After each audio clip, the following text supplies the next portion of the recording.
This is day 208, the double edge of relativity. One of the most commonly known and influential theories of the last century was Einstein's theory of relativity. This concept may seem simple to us now, as we have been exposed to it for a long time, but when the theory first emerged, it was a rather stunning observation. Relativity, in general, is a good concept to reflect on. We might think we are moving slowly, but if someone were to watch the planet travel past them, they would see a rapidly spinning Earth, revolving around a star at an even faster pace, within a galaxy that is itself flying through space. However, my discussion here is not about space travel, but rather about progress through life. We often throw up our hands and think to ourselves that we are going nowhere, that we are not progressing. Yet in the eyes of others, it may look like we have achieved great success. This is the beneficial side of relativity. It helps provide perspective. Rather than constantly complain about what we do not have, take a look at yourself from the viewpoint of others, and you may realize that you have received many blessings in your life. Yet relativity has another side. It introduces the idea that one cannot truly claim anything to be virtuous or true, because everything is dependent on the individual interpreting it. Does truth exist outside of personal perspective? I believe we must hold that it does. Otherwise, we are left with each person defining their own version of what is important and valuable. The ability to come together and agree on universal truths is what holds us together as a society. Too much relativity in the equation, and we begin to lose that sense of common purpose.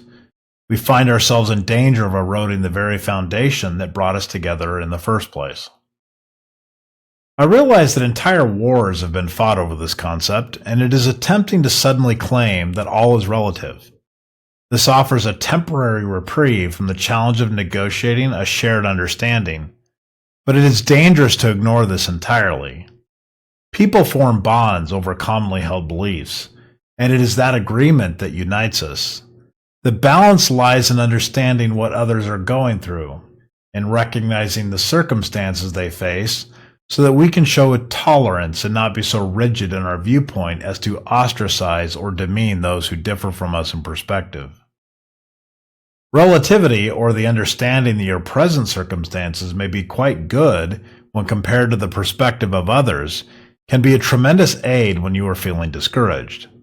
However, this should not excuse you from the obligation to defend or uphold virtue simply because you claim a free pass based on the relative nature of belief systems. Relativity, as introduced by Einstein, shattered the notion of fixed frames of reference, and in so doing offered a metaphor far beyond the realms of physics. It taught us that motion, speed, and position are always measured in relation to something else. The same is true in life. From one vantage point, you may seem still. From another, you are hurtling forward with great momentum. This duality, or this paradox, is the very heart of relativity. It can humble us by reminding us that our progress is not always visible to ourselves, and at the same time, it can caution us against surrendering to a worldview where nothing holds stable meaning.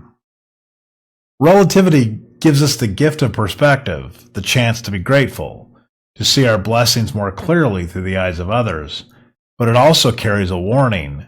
When taken too far, it can dissolve the shared values and truths that bind us. It is one thing to acknowledge that people experience life differently. It is another to believe that there is no common ground at all.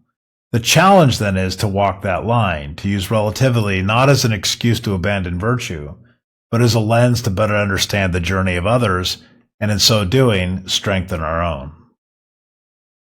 In the end, relativity reminds us that our place in the universe and in life is not fixed. It depends on where we stand, how we look, and what we choose to see.